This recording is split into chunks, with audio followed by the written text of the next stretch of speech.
Hello and welcome to this new episode of Bootstrapping Your Dreams Show. I'm your host Manuj Aggarwal, and today we'll be talking with Greg Muzzillo. So, a veteran franchisor of printing and promotional product services, Greg brings more than 4 decades of experience to his role as the founder of Proforma, one of the nation's largest providers of business graphics, marketing materials, and printing services. Greg founded Proforma in 1978, and that was 3 years after I was born. A few months after graduating from college, from modest beginnings, the firm quickly expanded into one of the industry's most promising companies, earning a spot on Inc. magazine's fastest growing companies list for 3 consecutive years. To accommodate the firm's rapid expansion in 1986, Greg developed a franchise model that shaped the direction of the company over the next 35 years by creating a network of independent distributors of more than 650 franchises. He helped transform Proforma into a company generating, listen to this, more than 500 million per year while serving 50,000 clients across the country. Welcome, Greg. I'm so excited to have you. Thanks for having me, Manuj. Thank you. All right. So you've had tremendous amount of success, and some will say not in a very easy industry to be successful in. So can you sort of walk us through the memory lane and tell us how you got started? What are your secrets of such a tremendous success in this competitive industry? Well, sure. My story is probably a lot like yours, where I was in college and studying accounting, and I thought I wanted to work for what was then one of the big eight CPA firms. But I had an internship after my junior year in a corrugated plant, and it was an outline plant. And anyhow, I had an experience there where at the end, I was allowed to just visit with each of the functional departments for a day. And I was able to meet with these two guys in customer service who I thought were the most fun and happy people in the plant. And yet, as I sat there with them, it was obvious they were miserable. They hated their jobs. They hated their lives. They hated corrugated, I think. And so I asked them, like any young 20-something, 21-year-old, whatever I was there, you're not happy here. Why don't you guys leave? And I'll never forget the one person I was sitting across the desk. He said to me, "You don't get it, do you, Greg?" And he pointed to his credenza. He said, "We have children." He pointed to the picture of his family. "We have children. We're married. We have children. We have homes. We have car payments, dental payments. We're not going anywhere."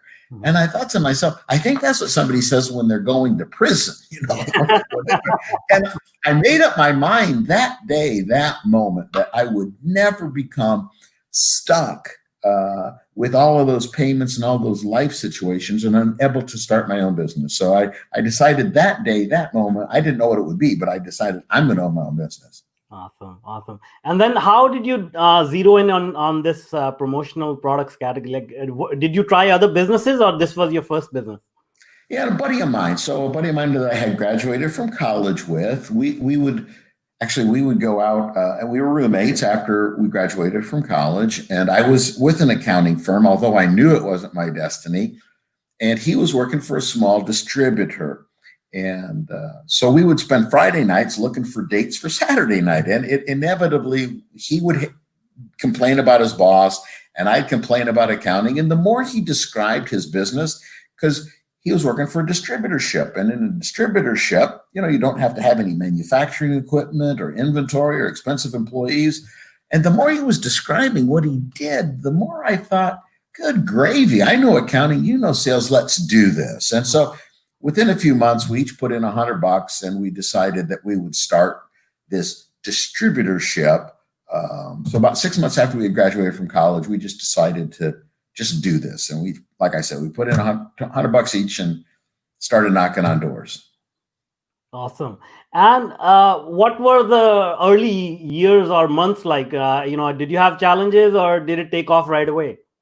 Oh, no, they were terrible. First of all, I thought I was going to be the accountant, right? And he was going to be the sales guy because I knew accounting. I didn't even take a sales course. I didn't even take a marketing course. But wait a minute. I thought, well, we started. But there were no sales, so there was nothing to account for. So I figured I got to go sell, and I had no clue. So he took me one day. We went out on the street. We were doing a lot of what we call here field calls, where that you go business to business, knocking on doors, asking to talk to the decision maker. And so I went with him for one day, and that was my whole sales training. And away I went, trying to figure out how to do sales, trying to figure out an industry, and also trying to figure out cash flow. Yeah, I mean, good gravy. That's really all we had. Neither he nor I came from families with money. So fortunately, we were distributors, and we sort of were able to use the manufacturers a little bit as venture capital, if you will. Not that they agreed to it, but by being able to pay them just a little more slowly while we waited for our customers to pay us, we were able to wrestle through the whole cash flow issues. Awesome. And so seems like every other entrepreneur, there was a lot of new learning as you were trying to build the business. So did you make any mistakes as well that you can remember that you may want to share with the audience? Oh my goodness. I think we made more mistakes, probably like you, Manuj, right? I mean, I tell people I have the most expensive MBA, right? Yeah, exactly. Because we at least I tend to learn more from my mistakes. Probably the biggest mistake I made was back in the early .com days. I thought our business was going to get disintermediated, if you remember that word, because we are distributors at the end of the day. And so I started chasing that solution and those riches, to be candid with you, right? And I found myself wasting several millions of dollars chasing that. That was the bad news. That was probably the biggest mistake financially. But fortunately, our industry isn't one that lends itself to disintermediation. So we're still here. Awesome. That's great. And so, a lot of people are trying to figure out what they want to do. And particularly, this is a very tough market right now. So do you think that in your experience, this is the right time to start a new business, or is it a time to wait and watch and see how things go? Any time is the right time, because when someone's ready, so is the market. The most important thing for somebody that's not happy doing what they're doing, I just wrote a blog about moving up during downtime, right? Everybody's got maybe some downtime right now, unless you're in the medical field. But how can you move up your career, move up your business, move up your future? And I'm sure these times present as many opportunities as they do challenges. In our industry, after there was the challenge with COVID, there was a press release from a publicly held company in our business that their sales were off 70%. And I think that might be the most significantly terrible thing that happened in our industry, because people started believing that business is off 70%. And I'm reading articles about on Facebook and social media about what puzzle should I put together now, or what should I stream on Netflix? And people just sort of waiting, like thinking it's impossible. And we started having webinars for our franchise owners right away, fixing their thinking, because even if business is off 70%, which I don't believe is true, but even if it's off 70%, that's stinking thinking. The right thinking is businesses are still spending 30% on what we sell. And that's a humongous number. It's still $100 billion or more. So there's clearly a market, even if business is off 70%. The key is just go get it. And when someone finds the inspiration, like I had no clue I'd get into this business, but I was ready. I was motivated. I had no clue what I would do. I didn't even have, I'm being honest with you, very much respect for my partner. I mean, I really liked the guy that I started the business with, but I didn't see him as intellectually equal to me. I'm just being honest. Yeah, of course. Yeah. But I thought, the more I listened to this guy, I thought, hey, who's the smarter one? This guy's out here selling all this stuff as a distributor, and my antennas were up. And so because my antennas were up, just passionately seeking an opportunity, I saw an opportunity in those Friday conversations at the bar that many people would have just seen as Friday conversations at a bar. And so the key is, if people have their antennas up and they hear something, go for it, right?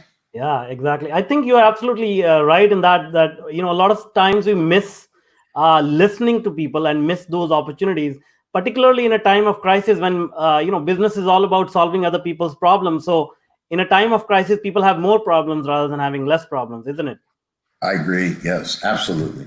Awesome.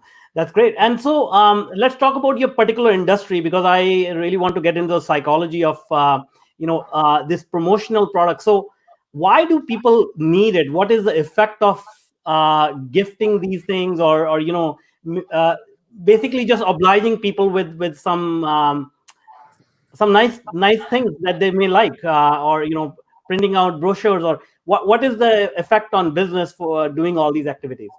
Well, sure. So the products that we sell throughout North America are commercial printing, promotional products, and packaging, custom printed packaging. We're not shoving toothpaste into tubes, but Yeah, more business type packaging. of course, yeah. And of course, I think most people understand what printing is for, whether it's brochures or direct mail or catalogs or business cards, letterheads, envelopes, tags, labels.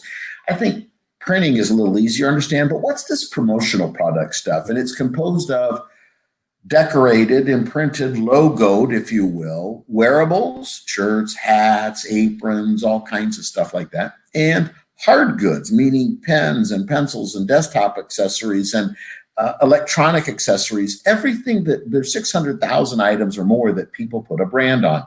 And it's a way of promotion.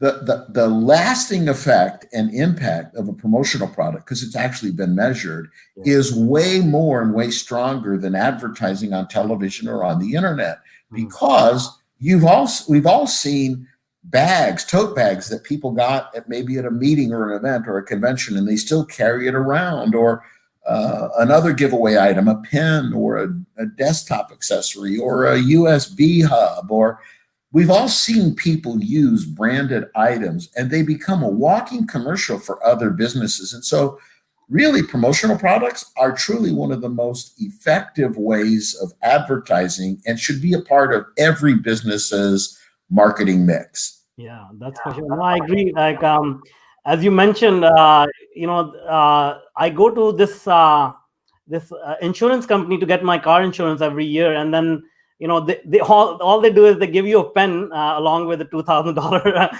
insurance policy. But I use that pen because it's a different quality of ink that they use, and it's just a marvelous thing. And so whenever I use that pen, I remember, I got this from the insurance company. Let me check my insurance and is it due or not. So you're absolutely right. And I know you're big on networking, and as you mentioned, you're producing content, blogs, and webinars and stuff like that. So tell me a little bit about what you think about publishing content and networking with other people. How important is that in business? Well, I think in many businesses, one should want to present themselves as an expert. And I'm no more expert and you're no more expert than a whole lot of other people, but we're out here doing a video and other people are listening to it, and it makes us sound like we're experts, right? And I do think that if you have valuable content to share, it helps drive awareness. And in business, in sales, a good friend of mine once told me there's only three things you need to know about marketing: awareness, trial, and commitment. That's it. It's the guy that started Subway, Fred DeLuca, who passed recently.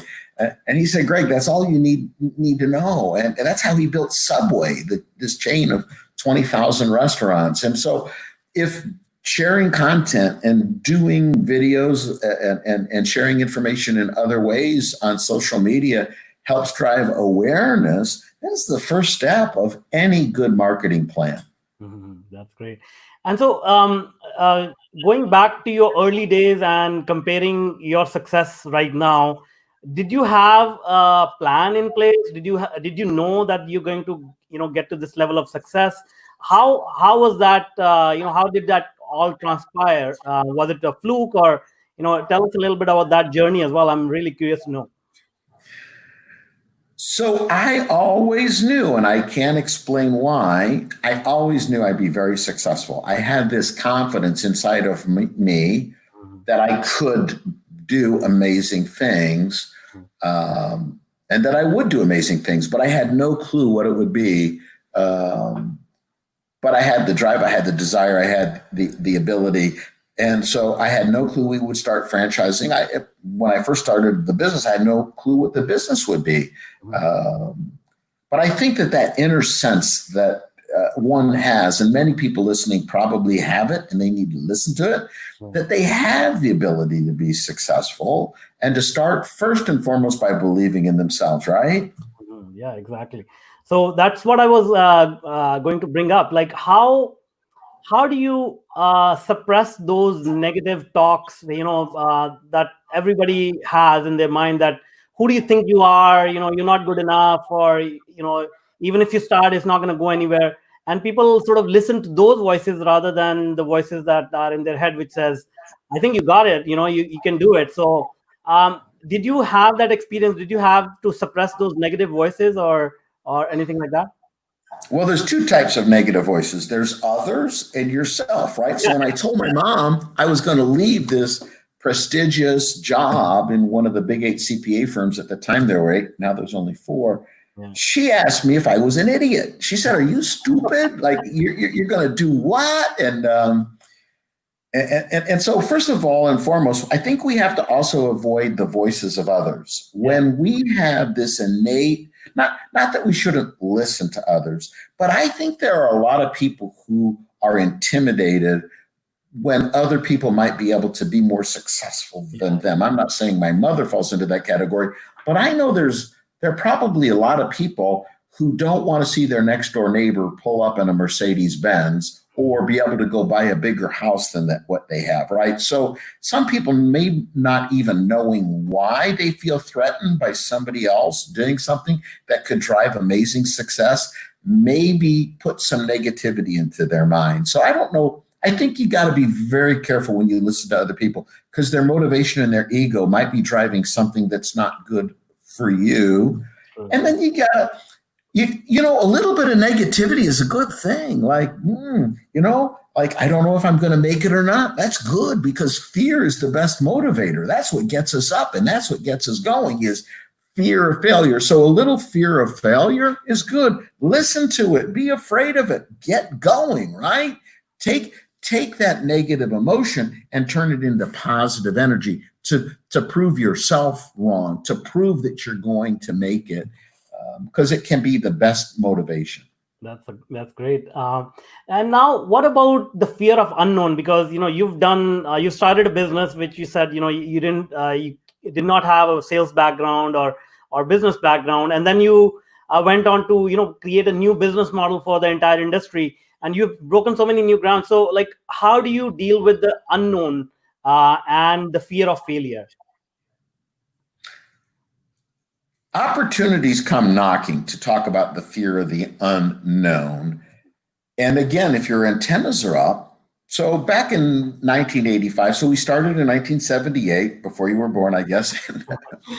And in 1985, we had been 3 years, Inc. magazine, Inc. 500, fast growing company. And that's when there was only 500 of them. And we decided to expand to Columbus. We were in Cleveland, Ohio. Columbus is about 2 hours away. And we decided that we were going to expand there. And we interviewed for a salesperson, and we went down there 3 times, and we finally narrowed it down to the exact person we wanted to hire. And we went to Columbus to hire the particular person and bring him on board. And when we got there, he said to us, I've been thinking long and hard about this, and I really like you guys, and I really like your story, starting with a $200 phone answering machine and building this multi-million-dollar business. And he said, the more I thought about it, the more I realized I don't want to come work for you guys. I want to do this on my own, just like you did. Oh, wow. Now, many people might turn that into just a negative, like, ooh, and I did too, like, ooh, that hurt. Yeah. But then I started thinking, wait a minute, I'm not the only person in the world that wants to own their own business. Maybe there are many people like him that want to own their own business. So I started thinking, how could we have used our infrastructure? How could we have used some of what we had already developed to, rather than hire him, to empower him to be successful in owning his own business?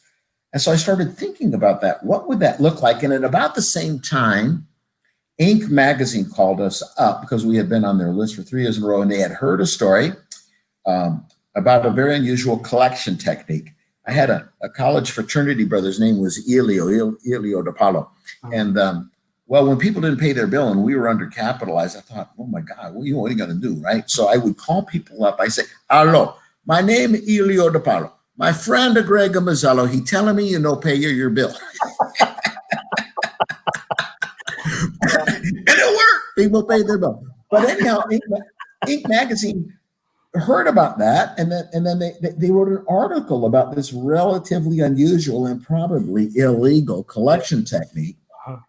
And so then people started calling us, asking us if we'd be interested in franchising the business, right? So these two things were kind of colliding at the same time. And I thought, there's the answer, franchising the business. I'd like to say I'm a genius and I thought of it all myself, but really, if you just keep your antennas up, if you marinate things that went wrong, maybe you'll find an opportunity. Like I found an opportunity in what went wrong, what I didn't get my way. And actually, it turned into the most brilliant decision. His choosing not to join us as an employee helped drive the most brilliant decision of Proforma, which was to start franchising. That's amazing story.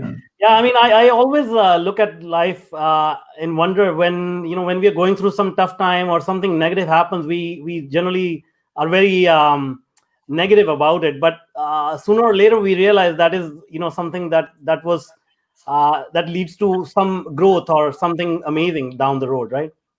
Yes, absolutely, I agree. Awesome. And so let's now go to the next step here, where let's say people have a mindset and they have the motivation, they have the opportunities, but they give up. Hard work is something very hard. A lot of people don't want to do that. So how did you find that motivation to keep going and working hard? Because I can imagine, it must have been really tough, even with all the things going on for you, to actually take it off the ground and bring this new model to the market. So how did you find that motivation? Well, I became like those guys at that corrugated company. I got married, I had kids, I had house payments, I had dental payments, right? I had school payments. And again, fear is the best motivator. And so, and also I'd have to say there was a moment in time where I remember waking up. I had two very large customers at the time. And I remember like staring at the ceiling uncomfortably because one of them was up for renewal. And I kept thinking, if I lose either one of these customers, I'm going to have to move out of this house, take my kids out of the school they're going to, right? And this is not a good thing. And that's when I started thinking, I have got to make a company so big that I could keep these two customers, but even if I lost one of them, we would survive and thrive despite it. And so that lit a new level of energy in me to not just rest on my laurels. A lot of people get to the point, I see it in my own business. They get a couple customers, they're making good money, they're making their house payment, they're making the car payment, and they lose the fear, if you will. They become comfortable, and comfortable can be your worst enemy. And my thinking about, if I lost either one of these customers, I would be in a lot of trouble, kept me very motivated. And I think there's a lot, and we teach this to our franchise owners. If you got a bad phone call today from one of your customers, would it cost you your business? Could it cost you your business? I think there's a lot of people that need to ask themselves that. Am I so reliant on one or two customers that if I lost one or two of them, I might be out of business? Because if the answer is yes, then everybody needs to find, like I did, another level of motivation to grow beyond that, right? Yes, of course. Yeah, of course. That's very well said. So the only difference is that you take that fear as motivation, but whereas a lot of people they get buried under fear and inaction sets in, right? So I think that's an excellent point. And you've been in the business for longer than I've been alive, but so you must have gone through so many of these sort of downturns in economy, like 1987 crash and 2000 crash and 2008 crash, and I'm sure there were many other downturns. So how do you cope with this? First of all, how do you prepare for this? Because we all know downturns are cycles of business; they're going to come. but a lot of people forget that, as you were pointing out earlier, people get Yeah. comfortable. So how do you prepare for it, for these downturns, and what was your experience going through your maybe that's the second question I'll ask later. Well, I don't think anybody could say that they were adequately prepared for this COVID thing that's happening to us. Because, recently I talked with a great supplier in our industry, one of the largest suppliers by far, very successful second generation business. And he even said, they stress test their business. They do all the financial modeling. And if we go to a downturn like 87 or whatever, that kind of stuff. And he said, none of our stress tests even came close to what this COVID thing has brought. So I think, first and foremost, nobody could be always prepared. I mean, you can try your best to be prepared. But I think that the most important thing is to have the right mindset, because no matter what hits the fan, we got to wake up, and we either, like right now, I just got done doing this recording for a blog that it's how do you move up during downtime? How can you use this downtime if you're having downtime to move up? And so it's just a mindset. Nothing analysis paralysis. There should be never any paralysis. Get up and get going. And I think some people, we started having videos right away. As soon as the middle of March, as soon as this was apparent, this was going to be a problem, we started having videos for our people, because I do think on your own and all alone for many people is a disaster. I compare it to having a beach fire. I say, if you have 3 or 4 or 10 logs in the beach fire, it's going to burn bright. But when one of those logs rolls out of the fire, it sizzles out and it fizzles out. And I do think there's a lot of people who, especially in the early days of entrepreneurship, kind of are on their own and all alone. And I think it's very important to find a network of people, to find a bunch of logs to hang out with, to help get you on fire and keep you on fire. And that's why we started these webinars, because many of our folks were being forced not to be able to go into their offices, but to work from home. And we wanted to create an environment where they could learn together, share together, get motivated together. And we've done 60, I think over 60 now of those webinars. So there's a way to get motivated. And it's probably recognizing, what is it that demotivates you? Is it being on your own and all alone? Or is it the people you're hanging out with that are negative? Yeah. Find the right people or the right resources that can get you on fire and keep you on fire. Amazing. Yeah, that's true. And now you mentioned something which I want to talk about is, like, the industry is going to change. A lot of things are going virtual, and a lot of people are resisting that change. Can you hear my voice? I do. I can hear you. Okay. There was a little feedback, but yeah, I hear you. I don't know why that. Hopefully that's okay for the listeners. So how do you think the industry is going to change? How do you think people need to adapt their businesses and go virtual and incorporate these types of, virtual meetings instead of doing everything physically? I just turned down my volume in case I was part of the problem. Could you ask the question again? I want to just make sure I understood. So how is the virtual component of the business is going to affect industry or business as a whole? Well, sure it will. How we sell is going to affect businesses, right? So we came out with a tool called Pro Video right away in the middle of March. It was a way for people to record a video, put it into an email, and send that email, and it's personalized. Like I could say, "Hey, Manuj, I was just thinking of you. Want to make sure you're okay." That was for back in the day where people really weren't seeing each other. We did that for 2 months, and I found the usage of that is really tailing off, because everybody's probably almost Zoom meetinged out, right? Like, okay, now we just the whole Zoom meeting thing and the whole Zoom meeting selling. We're teaching our people, how do you get on Zoom? Because the sales process hasn't changed. You identify a qualified prospect, right? You make them aware you exist. You schedule a first appointment. You have a great first appointment, and you follow up, follow up, follow up. This is how we get business in the business to business world. And so that hasn't changed. It's but just how do you use technology in this virtual world to drive awareness, and then to have a great first appointment. And then we're also providing some video tools for our folks to be able to use. Some of them aren't, some of our people, I mean, they're really good people, but they're not necessarily great salespeople. And so we even have some videos. So they just push, oh, hi, and push play and tell some of the stories that we have to tell. So we make selling easier for people who aren't necessarily as comfortable in this new virtual world we find ourselves in. All right, that's great.